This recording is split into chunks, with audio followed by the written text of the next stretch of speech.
Donc bonjour et bienvenue sur ma chaîne Sandra by Faith, je m'appelle Sandra et on continue aujourd'hui avec la série Tabou. Donc le sujet de cette vidéo c'est chirurgie esthétique et contrefaçon. Donc je vais traiter, la vidéo se divisera en deux parties. Donc dans la première partie je parlerai de chirurgie esthétique et dans la deuxième partie je parlerai de contrefaçon. Dans le volet chirurgie esthétique je parlerai aussi un peu du décapage de la peau. J'en parlerai rapidement, mais sachant que le fond du problème reste le même. Donc voilà. Et donc, avant de commencer, comme je te l'ai dit depuis le début de cette série, je t'invite s'il te plaît à regarder dans la barre d'infos parce que je t'ai laissé toutes les informations dont tu as besoin pour pouvoir aller plus loin dans ta compréhension du sujet du jour, effectivement. Et aujourd'hui, je te parle encore du livre Pas si grave de Jerry Bridge que j'ai acheté à 14,90 € à la Maison de la Bible. Et donc, c'est un livre qui parle de ces attitudes que nous tolérons, donc ce qu'on peut qualifier de petits péchés parce qu'on les compare à d'autres, mais finalement il nous explique qu'il n'y a pas de petits péchés parce que Jésus est mort pour tous nos péchés et surtout parce que tous nos péchés donc font du mal à Dieu et tous les péchés ont une conséquence, peu importe aussi infime qu'il puisse être, le péché a pour seul but de détruire et donc ultimement nous blesser. Donc je t'invite vraiment à te procurer ce livre parce que il ouvre les yeux vraiment sur la compréhension de ce que c'est vraiment le péché. Donc pour commencer, je vais d'abord te lire la définition de chirurgie esthétique et faire la différence entre chirurgie esthétique et chirurgie réparatrice parce qu'il y a ces deux chirurgies là, ok? Donc, la chirurgie esthétique se définit comme étant un acte qui vise à corriger l'apparence jugée disgracieuse par le patient en demande. Donc, la chirurgie esthétique a pour unique but de venir corriger un point sur notre corps qu'on trouve disgracieux parce qu'il explique que la chirurgie esthétique est une facette de la chirurgie plastique reconstructrice et esthétique. Elle concerne la peau et les tissus superficiels de l'organisme non viscéraux de tout l'organisme. Donc ça veut dire que la chirurgie esthétique ne se fait qu'en surface, ok? La chirurgie esthétique se limite à tout ce qui est superficiel, tout ce qui est tissu superficiel et tout ce qui est visible en fait. Et il explique que la différence entre la chirurgie réparatrice, c'est que la chirurgie réparatrice et la chirurgie esthétique, c'est que la chirurgie réparatrice comporte une intervention chirurgicale, mais pour être qualifiée de réparatrice encore, faut-il qu'elle intervienne dans le but de redonner au corps une allure plus normale, soit parce que celui-ci a subi des séquelles à la suite d'événements tels qu'un grave accident ou un traumatisme, soit parce que le sujet souffre d'un handicap physique. Donc, je vais te prendre deux exemples ici. Sur une opération du nez. Il y a des personnes qui se font opérer le nez parce qu'ils ont des déviations au niveau de leur cavité nasale et ces déviations les empêchent de respirer normalement et donc à terme ça peut se compliquer, à terme ça peut créer d'autres complications et donc rendre vraiment la vie difficile parce que quand on n'arrive pas à respirer de manière fluide, eh bien c'est compliqué. On n'a qu'à voir quand on est enrhumé, comment on a beaucoup plus de difficultés à respirer que quand on ne l'est pas. Donc quelqu'un qui vient subir une opération chirurgicale pour venir donc arranger ce problème là et donc déboucher toutes ces cavités là et remettre tout en place, subit ce qu'on appelle une chirurgie réparatrice parce qu'elle vise effectivement à aider la personne à pouvoir respirer mieux et se sentir mieux parce que respirer quand même c'est un besoin vital, ok? On ne peut pas vivre si on ne respire pas, d'accord? Par contre, quelqu'un qui vient faire une chirurgie parce qu'elle estime que son nez il est trop gros, parce que le nez il est trop fin, parce que le nez il est pas assez long, etc., ça c'est considéré comme de la chirurgie esthétique parce que la raison qui pousse cette personne à effectuer la chirurgie, c'est tout simplement un aspect esthétique, c'est je veux que mon nez soit plus fin parce que je me sentirai plus belle, je veux que mon nez soit plus allongé parce que je me sentirai plus féminine, etc., etc. Donc c'est des raisons qui sont purement des raisons de confort, d'accord? Des raisons de confort et voilà donc la différence entre la chirurgie esthétique et la chirurgie réparatrice. Ensuite, je vais te donner quelques points infos. La chirurgie esthétique, c'est une pratique qui date de 3000 ans avant Jésus-Christ chez les Égyptiens et chez les Indiens. Donc, ça veut dire que c'est une pratique qui ne date pas d'aujourd'hui. Nous, on a l'impression souvent quand on voit des choses se passer que ce sont des choses qui sont propres à notre siècle, propres à notre génération, propres à nos temps et nos circonstances, etc. Alors que, en fait, ce sont des pratiques qui sont vieilles comme le monde et qui ne font que juste se moderniser. C'est comme je te parlais la dernière fois du péché. Le péché, il n'arrête pas de se multiplier, mais le péché date depuis Adam et Ève, quoi. Tu vois ce que je veux dire? Donc voilà, la chirurgie esthétique, c'est une pratique vraiment qui date d'il y a bien de 3000 ans avant Jésus-Christ, et Jésus-Christ est reparti au ciel depuis plus de 2000 ans maintenant. Donc ça veut dire que la chirurgie esthétique est pratiquée depuis quasiment plus de 5000 ans maintenant. Ensuite, ça dit aussi que la chirurgie esthétique touche les 18-35 ans, donc ce qu'on appelle les millennials, tous ceux qui sont nés entre 1980 et les années 2000, voilà. Donc, c'est un phénomène qui touche de plus en plus de monde et surtout de plus en plus de jeunes. Et dans les liens que je vais te mettre en barre d'infos, ils font des analyses là-dessus et ils expliquent effectivement que c'est aussi une pratique qui est rendue normale à cause des téléréalités qu'on peut voir, à cause des normes sociétales dans lesquelles on vit aujourd'hui, des normes physiques, des normes des canons de beauté, etc., etc. Donc voilà, c'est un phénomène qui est purement sociétal. Maintenant, je t'ai donné la définition de chirurgie esthétique et ce qu'on veut voir aujourd'hui, c'est est-ce que un enfant de Dieu, un chrétien, peut effectuer de la chirurgie esthétique. Donc, la première question qu'il faut se poser, c'est que qu'est-ce que Dieu en pense? Qu'est-ce que Dieu pense de la chirurgie esthétique? Parce que je pense que maintenant, au vu de la différence que je t'ai donnée, des explications que je t'ai données pour faire la différence entre chirurgie esthétique et chirurgie réparatrice, tu te rends compte qu'il y a vraiment une grande différence. Parce que quelqu'un, par exemple, qui a un cancer du sein et du coup qui subit une mastectomie, donc on lui enlève le sein pour pouvoir enlever la tumeur cancéreuse, et qui derrière va se faire reconstruire le sein, ben c'est juste comme il a dit, pour retrouver un aspect normal. Tu vois ce que je veux dire? Et donc c'est pas des raisons farfelues et fantaisistes comme non, je vais me faire augmenter les seins tout simplement parce qu'aujourd'hui, si on n'a pas de gros seins, alors on n'est pas considéré comme belle. Si on n'a pas un tel type de bonnet, alors on n'est pas considéré comme belle, etc., etc. Tu vois ce que je veux dire? Donc, la question qu'il faut se poser, c'est qu'est-ce que Dieu en pense? Et pour répondre à cette question, je vais te lire un verset. Je vais commencer au verset 15. Le verset 15 dit: « Quel malheur de voir ces gens qui agissent en secret, cachent leurs plans au Seigneur et trafiquent dans l'ombre. Qui peut nous voir, pense-t-il, et savoir ce que nous faisons? Quelle absurdité que la vôtre, mettre sur le même plan l'argile et le potier. L'objet dira-t-il de l'artisan, ce n'est pas lui qui m'a fait, ou le vase dira-t-il du potier, il n'y connaît rien. » Donc, en fait, le fait de se dire ok, je vais aller me faire augmenter les seins parce que je trouve que mes seins sont trop petits, c'est comme dire à Dieu, en fait tu t'es trompé en me donnant un bonnet A alors que normalement je mérite un bonnet D. Tu t'es trompé en me donnant un nez évasé alors que je mérite un nez fin. Tu t'es trompé en me donnant des fesses qui font 15 cm de diamètre alors que je mérite des fesses qui font 50 cm de diamètre.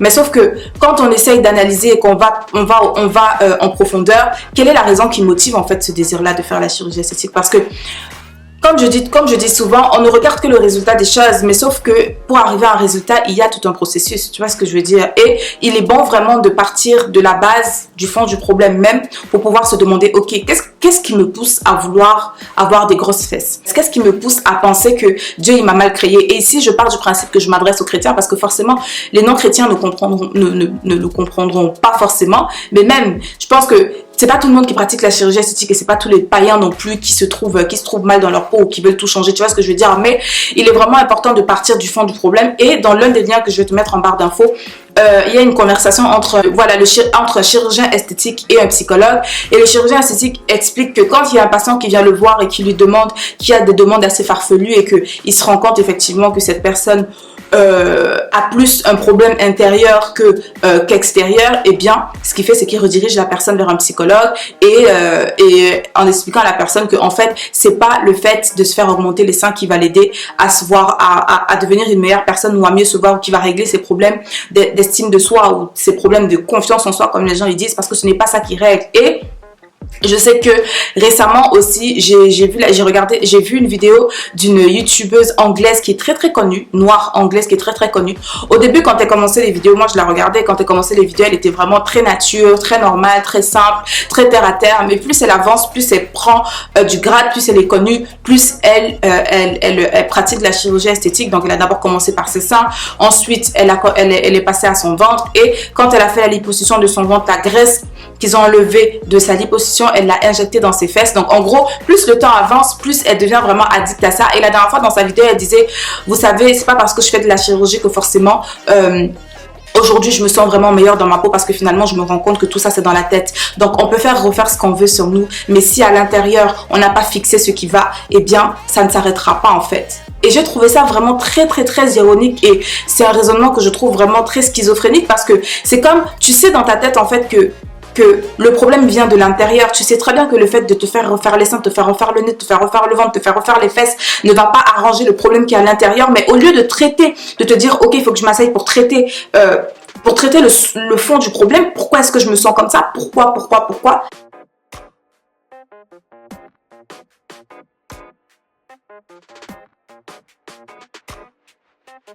Et puis tu continues à faire de la chirurgie et du coup parallèlement tu influences les gens parce qu'aujourd'hui on appelle toutes les personnes qui travaillent avec les médias et qui ont de grandes audiences des influenceurs. Donc en tant qu'influenceur, toi tu sais que tu as ces complexes là, mais tu continues, enfin je sais pas, j'ai trouvé ça très schizophrénique, mais c'est vraiment pour expliquer que en fait il faut trouver le fond du problème et tu ne vas pas, le fond c'est que en fait on a un problème à l'intérieur de nous, ok? Et il faut se demander qu'est-ce que cela implique, tu vois. Il faut aussi se poser la question qu'est-ce que cela implique, parce que comme je t'expliquais effectivement, il disait que dans le fait de me refaire tout ça, eh bien finalement ça n'arrange pas grand chose, ça ne fait que creuser. Tu vois ce que je veux dire? Parce que c'est comme l'expression qui dit qu'il vole un œuf, vole un bœuf. Donc ça veut dire qu'en fait à partir du moment où tu cèdes à cette pensée là de ouais, si je me refais le nez je vais me sentir mieux, quand tu vas te refaire le nez tu vas te rendre compte que ah purée finalement ah non en fait il faut aussi que je me refasse les oreilles, finalement il faut aussi que je me refasse ça, il faut que je me refasse ça, en fait c'est un cercle vicieux. C'est plus tu rentres, plus le trou il se creuse et finalement tu n'en vois pas le bout. Donc nous, en tant que chrétiens, ce ne sont pas des pratiques. Ce ne sont pas des pratiques qui sont à faire parce qu'au final, en fait, on sait qu'on a Dieu. On sait que Dieu est notre créateur. On sait que Dieu nous a créés de manière parfaite. Et si on a vraiment, on a un problème, quel qu'il soit, quelque complexe que ce soit, et encore, le principe de complexe, c'est un principe vraiment qui a été formé, qui a été fabriqué uniquement par la société consommatrice dans laquelle on vit aujourd'hui. Et il faut vraiment step back et se dire, ok, d'accord, d'où est-ce que tout ça me vient? En fait, c'est ça que je veux dire ici. C'est qu'il faut aller au fond. Il faut aller à la source même du problème. Pourquoi est-ce que j'ai envie de me blanchir la peau? Pourquoi est-ce que j'ai envie de me refaire ça? Pourquoi est-ce que je pense que c'est ça qui va m'aider? Pourquoi? Mais d'où il vient? Pourquoi est-ce que, à partir de quand est-ce que ça a commencé? Tu vois ce que je veux dire? Aller à la base, gratter un peu. Et comme je dis, quand tu es chrétien, remettre tout ça entre les mains du Seigneur et de dire, ok Seigneur, je commence à me sentir pas bien par rapport à ça. Aide-moi à me voir comme toi tu me vois. Parce que je suis consciente que tu es mon créateur et que je suis consciente que en fait mon identité elle est en toi et que ce n'est que toi qui peux m'aider à me voir tel que je suis, tel que tu m'as fait, à m'aimer tel que je suis parce que tu m'as créé avec perfection. D'accord? Et surtout, il faut savoir que le fait de venir corriger ce que Dieu a créé, c'est comme venir dire à Dieu, eh bien tu t'es trompé. Et on sait tous que Dieu est parfait, donc il ne se trompe pas. Donc est-ce que faire la chirurgie esthétique c'est un péché? Oui. Maintenant, Dieu il pardonne toujours. Si tu l'as déjà fait, demande pardon au Seigneur, il va te pardonner. Et travaille sur toi, laisse-le travailler sur toi. Si tu avais des pensées par rapport à ça, moi je te demande vraiment de ne pas passer à l'acte et comme je te disais, de travailler le problème plus en profondeur au lieu de rester dans le superficiel parce que ça ne va pas t'aider. Quelqu'un va peut-être être choqué quand je dis que c'est un péché.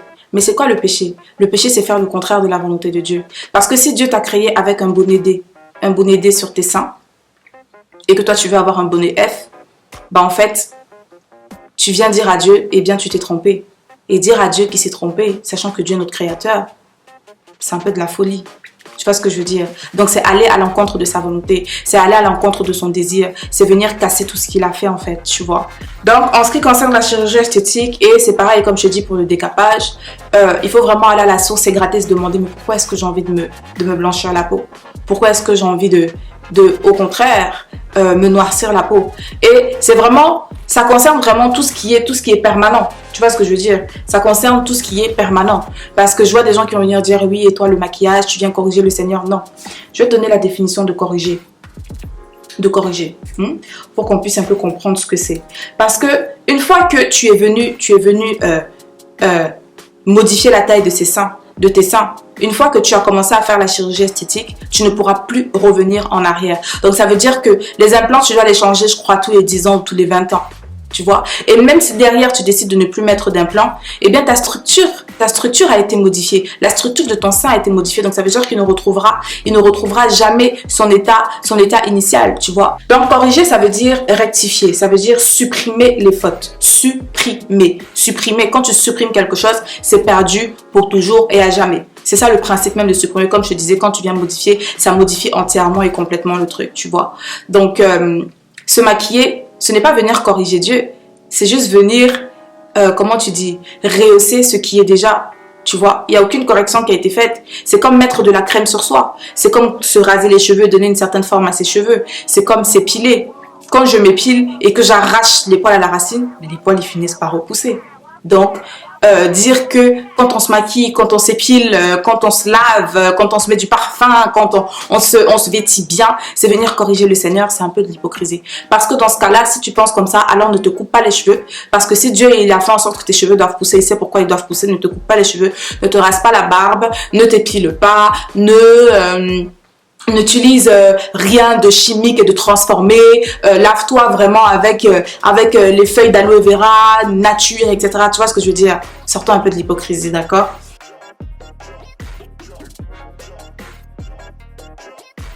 Donc, on va passer à la partie contrefaçon. Donc, pourquoi est-ce que je parle de contrefaçon? Parce que la contrefaçon, c'est quelque chose qui est tellement répandu aujourd'hui qu'on se dit que c'est normal. De toute façon, c'est comme le péché. Hein. Le péché, il est tellement répandu aujourd'hui que tout ce qu'on appelle bien mal et on appelle mal bien. Et je parle de la contrefaçon parce que c'est quelque chose qu'on voit beaucoup partout et donc aussi dans nos églises et que les gens banalisent. Mais sauf que, comme je dis, on regarde toujours le résultat, mais on regarde jamais à la base, tu vois. Mais avant d'aller plus loin, je vais te donner la définition de contrefaçon. Donc, la contrefaçon se définit comme étant une imitation frauduleuse, c'est une copie, c'est un plagiat. Alors, quand je parle de contrefaçon, je parle ici de porter des fausses marques parce que aujourd'hui, avec le phénomène défilé de mode et mode, etc., tout le monde se copie un peu, donc ça veut dire que tout le monde fait des choses un peu semblables, tu vois. Donc, ça, c'est pas de la contrefaçon. Quand tu as par exemple Zara qui sort un t-shirt qui ressemble à un t-shirt qu'on a vu sur un défilé de Yves Saint Laurent, par exemple, ça, ce n'est pas de la contrefaçon. C'est juste, tu vois, il s'est inspiré de ça, il a fait un produit à part entière et il y a Zara dessus. Donc ça, c'est pas de la contrefaçon.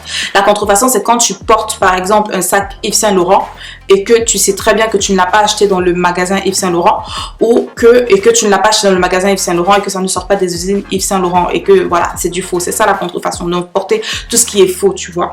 Et donc, ici, ça nous parle de copie, plagiat, imitation frauduleuse. Pourquoi est-ce que je mets ça dans la série Sujet tabou? Tout simplement parce que la contrefaçon, porter de la contrefaçon, c'est commettre un péché. Pourquoi? Parce que porter de la contrefaçon, c'est voler. La contrefaçon, comme on l'a vu, c'est une imitation frauduleuse, c'est une copie, c'est un plagiat. Pourquoi? Parce que la contrefaçon, déjà, elle est punie par la loi et parce que faire du faux, voler les créations de quelqu'un, ça s'apparente à du vol de la propriété intellectuelle. Donc ça veut dire que toute personne qui consomme, qui porte de la contrefaçon, sachant très bien que c'est de la contrefaçon, et bien s'associe à tous ces voleurs-là de propriété intellectuelle, à toutes ces personnes-là qui veulent venir profiter du travail dur de quelqu'un pour pouvoir venir se faire de l'argent dessus illégalement. Et toutes les personnes qui y participent, eh bien, elles se rendent coupables de recel. Et donc, pourquoi est-ce que je dis que c'est un péché? Enfin, c'est même pas moi qui dis. Quand tu analyses, tu te rends compte. Parce que, en fait, pour cautionner le vol, il faut avoir une mentalité qui va avec. Tu vois ce que je veux dire? La mentalité de compromis, la mentalité de convoitise. Ah, je désire tellement porter un sac Yves Saint Laurent, mais j'ai pas les moyens, donc du coup, je vais me tourner vers la contrefaçon. La mentalité de moi aussi, je veux qu'on me voie. La mentalité de je suis en compétition avec les gens, alors il faudrait que je porte les loups-boutins. Il faudrait que tout le monde me voie aussi avec une semelle rouge. La mentalité de si tu ne portes pas telle marque, alors que tu n'es personne, alors tu n'es rien, alors tu n'as pas un certain standard. La mentalité de oh, je suis en concurrence avec la femme de telle qui porte des vrais Hermès qui coûtent 15 000 €, mais moi, comme j'ai pas les moyens, je vais aller acheter un Hermès en Chine qui coûte 500 € et qui ressemble pile comme ça. On sera sur sur la même longueur d'onde, comme ça moi aussi je vais montrer que je suis une madame. Mais non, la mentalité, c'est la mentalité en fait. Comme je le répète encore, on voit toujours la finalité des choses, mais on ne voit pas d'où ça part. Mais sauf que c'est quoi la racine? La racine, c'est la convoitise. Et comme Jacques 1,15 dit, attends, je vais te lire, Jacques 1,15, ça c'était même pas prévu, mais merci Seigneur. Ensuite, il dit, en réalité, tout être humain est tenté quand il se laisse entraîner et prendre au piège par ses propres désirs. Ensuite, tout mauvais désir conçoit et donne naissance au péché, et quand le péché est pleinement développé, il engendre la mort. Ne vous y trompez pas. Tout don excellent et tout cadeau parfait descendent du ciel. Ils viennent de Dieu, le créateur des lumières, et Dieu ne change pas et il ne produit pas d'ombre de variation. Ensuite, je vais te prendre la partie qui parle de convoitise. Jacques 4. Il dit, d'où viennent les conflits et les querelles parmi vous? Ils viennent de vos passions qui combattent sans cesse au-dedans de vous. Vous désirez quelque chose, mais vous ne pouvez pas l'avoir, et alors vous êtes prêt à tuer. Vous avez envie de quelque chose, mais vous ne pouvez pas l'obtenir, et alors vous vous lancez dans des querelles et des conflits. Vous n'avez pas ce que vous voulez parce que vous ne savez pas le demander à Dieu. Et si vous demandez, vous ne recevez pas parce que vos intentions sont mauvaises. Vous voulez tout gaspiller pour vos plaisirs. Donc c'est ça en fait. Les gens, ils tombent dans le fait d'acheter de la contrefaçon finalement parce que, eh bien, ils savent qu'ils n'ont pas les moyens de le faire, mais parce qu'à l'intérieur d'eux, ils sont remplis de convoitise, ils sont remplis de désirs de comparaison, ils sont remplis d'envie et d'orgueil et de désirs de rivalité. Et ça c'est pour ça que j'ai mis cette vidéo après la vidéo sur la jalousie. Les gens, ils sont tellement remplis de jalousie et que, parce qu'ils sont tout le temps en train de vouloir se comparer aux autres, ils vont tomber dans la contrefaçon, donc ils vont se faire complices de vol, donc ils se font receleurs, et donc c'est un péché. Voler, c'est un péché. Dieu le dit clairement. Tu ne tueras point, tu ne voleras point. Et porter de la contrefaçon, c'est du recel de vol de la propriété intellectuelle. Porter de la contrefaçon, c'est du recel de vol de la propriété intellectuelle. Ok? Sachant que Jean 10,10 nous dit, le voleur ne vient que pour voler, égorger et détruire. Donc, quelqu'un qui vole, ça sert qui? Ça sert pas Dieu, ça sert Satan. Clairement. Et 1 Corinthiens 10,31 dit, peu importe ce que vous faites, faites-le pour la gloire de Dieu. Est-ce que porter de la contrefaçon, ça rend gloire à Dieu? Est-ce que porter un faux sac Louis Vuitton, des fausses chaussures Louboutin, des faux sacs Hermès, ça rend gloire à Dieu? Et surtout, comme je disais, est-ce que le fait de vouloir te comparer, de vouloir envier, de vouloir de te laisser remplir de convoitises et de désirs de rivalité, ça rend gloire à Dieu? Comme tu vois des personnes qui... J'ai jamais compris le principe en fait. J'ai jamais vraiment compris le principe. Il n'y a aucun mal, hein, comme moi je dis. Il n'y a aucun mal. Et je suis pas en train de dire ici que porter des marques c'est mal. Ok? Parce que moi je suis la première. Demain, dès que j'aurai les moyens de m'acheter un sac Yves Saint Laurent, je vais l'acheter bien même. Tu vois ce que je veux dire? Mais il y a un problème quand on désire quelque chose et qu'on ne peut pas s'offrir. Et donc du coup qu'on laisse ce désir prendre place en nous. Voilà. Prendre place en nous et que du coup on va le satisfaire avec de la contrefaçon. Parce que à l'intérieur de ton cœur, pourquoi est-ce que tu veux faire? Parce que c'est ça qu'il faut se poser, c'est la question qu'il faut se poser. C'est quel est le but en fait? Pourquoi est-ce que tu veux faire ça? Et au résultat de cette analyse, eh bien, tu sauras. Mais effectivement, effectuer de la chirurgie esthétique, je dis bien esthétique et non réparatrice, c'est un péché. Et porter de la contrefaçon, c'est un péché. Parce que chirurgie esthétique, tu viens dire à Dieu, tu t'es trompé et donc moi je vais rectifier ce que tu as fait. Et contrefaçon, c'est tu viens dire, eh bien, je vais me rendre complice de recel de vol de propriété intellectuelle et donc je vais satisfaire mes passions et je vais me comparer à telle personne et tout le monde verra que moi aussi je suis une dame, tout le monde verra que moi aussi je suis un bonhomme. Parce que ça concerne tout le monde, femmes et hommes. Donc, pour terminer, je vais te lire la définition de l'envie plutôt, parce que c'est l'envie généralement qui crée ça. Il dit l'envie est la prise de conscience douloureuse, souvent mêlée d'irritation que l'autre a quelque chose que je n'ai pas. Parfois, nous désirons ardemment posséder cette chose que nous n'avons pas et cela nous conduit au péché de la convoitise. Et il arrive aussi que nous en voulions à la personne qui a ce que nous n'avons pas. Mais nous ne sommes pas dans cette attitude envers tout le monde.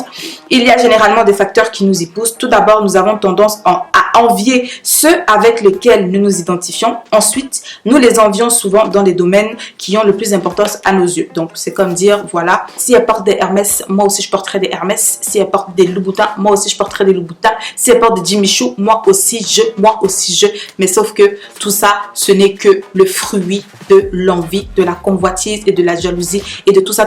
Et on a vu dans la précédente vidéo que, eh bien, un péché ne marche jamais seul. Donc, il faut vraiment aller traiter tout ça à la racine et comme je disais, vraiment prendre conscience que toutes ces choses-là ne nous rempliront jamais, toutes ces choses-là ne nous satisferont jamais et qu'on a vraiment besoin de retourner auprès de Dieu et vraiment nous laisser transformer, nous laisser renouveler. Romains 12:2 et c'est vraiment la base. Il dit dans la version parole vivante, il dit: je vous demande donc, frères, à cause de la bonté que Dieu vous a témoignée, de lui consacrer votre être tout entier, que votre corps, vos forces et toutes vos facultés soient mises à sa disposition comme une offrande vivante, sainte et qui plaise à Dieu.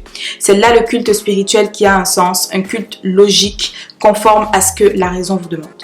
Ne vous coulez pas simplement dans le moule de tout le monde. Ne conformez pas votre vie aux principes qui régissent le siècle présent. Ne copiez pas les modes et les habitudes du jour. Laissez-vous plutôt entièrement transformer par le renouvellement de votre mentalité. Adoptez une attitude intérieure différente. Adoptez une attitude intérieure différente. Parce que l'intérieur finit toujours par se manifester à l'extérieur. Il dit, donnez à vos pensées une nouvelle orientation afin de pouvoir discerner ce que Dieu veut de vous. Ainsi, vous serez capable de reconnaître ce qui est bon à ses yeux, ce qui lui plaît et ce qui conduit à une réelle maturité. Donc, toutes les personnes qui ont ces pensées-là, qui ont des envies, peu importe de chirurgie esthétique, de transformation complète de son apparence ou alors de porter de la contrefaçon, de voler, toutes ces choses-là, laissez-vous vraiment transformer par le renouvellement de l'intelligence. Et ça, ce n'est possible que en Dieu par le Saint-Esprit. Ce n'est pas possible autrement. Laissez-vous transformer. Il dit laissez-vous. Donc ça veut dire que ça implique que tu dois avoir un désir dans ton cœur de te laisser transformer. Parce que Dieu ne va pas venir et dire, ok, je vais enlever. Non, il y a un libre arbitre. On est libre, chacun d'entre nous, de faire les choix qu'on veut. Et ici, Paul nous dit dans Romains 12:2, laissez-vous transformer. Donc, si tu veux vraiment changer, il faut que tu décides dans ton cœur, ok, Seigneur, je me rends compte vraiment que ça, ce n'est pas la bonne attitude et j'ai besoin que tu me transformes. Alors, viens me transformer, Seigneur, et tu te laisses faire. Tu te laisses transformer et renouveler l'intelligence de telle sorte que tu puisses vraiment être au diapason de Dieu, de telle sorte que tu puisses vraiment voir les choses comme Dieu les voit, de telle sorte que tu puisses voir que tu es une créature merveilleuse et que Dieu t'a créé de manière merveilleuse, que tu as des qualités, oui, tu as des qualités et tu as des défauts comme tout le monde, mais que tu apprennes vraiment à te focaliser sur tes qualités et à les développer parce que de toutes les façons, tant qu'on est sur cette terre, on ne sera jamais parfait et peu importe ce qu'on voudra faire, on ne deviendra jamais parfait. Donc, vaut mieux vraiment apprendre à se contenter, à apprendre à s'aimer tel que nous sommes et surtout apprendre à nous voir comme Dieu nous voit et vraiment à rester accroché à lui. Pareil pour la contrefaçon, laisse le Seigneur te transformer, te nettoyer et à apprendre vraiment que ta valeur n'est pas dans ces choses-là, que ce n'est pas un sac à 15 000 € qui va te donner de la valeur, ce n'est pas une voiture, parce qu'il y a des gens qui convoitent aussi au niveau des voitures, parce qu'il y a des fausses voitures. La dernière fois, je regardais un reportage où les Chinois, ils font du faux de tout, ils font du faux des Porsche, des Mercedes AMG, des machins. Il y a de tout ça. Maintenant, c'est vraiment du genre, la contrefaçon dépend du niveau de moyens de chacun, parce qu'il y a des gens qui ont les moyens de s'acheter des fausses voitures qui coûtent dans la vraie vie 100 000, 200 000 € à 50 000 €. Il y a des gens qui ont les moyens de s'acheter un faux sac qui coûte à la base 15 000 € à 500 €. Donc, ça dépend vraiment des moyens de chacun. Mais c'est vraiment, on a vraiment besoin de se renouveler là-dessus. Et vraiment, tu as besoin de laisser le Seigneur renouveler ton intelligence afin vraiment que tu puisses voir les choses comme lui le voit. Et surtout, vraiment que tu puisses comprendre qu'il t'a créé de manière merveilleuse et que ton bonheur, ultimement, ne dépend que de lui et non de toutes ces choses extérieures. Donc voilà, on arrive à la fin de cette vidéo. J'espère vraiment que cette vidéo aura su t'encourager et t'aider, te donner des pistes de réflexion et surtout te donner envie de découvrir vraiment qui est le Seigneur et de découvrir qui tu es en lui. N'hésite surtout pas à partager la vidéo autour de toi, un frère ou une soeur, parce que je crois que cette vidéo fera du bien à plus d'un. Et moi, je te remercie encore une fois de plus d'avoir regardé la vidéo jusqu'ici. D'ici à la prochaine fois, porte-toi bien, que mon Dieu te bénisse et don't forget, never stop walking by faith and not by sight. God bless you and faith it till you make it. Bye.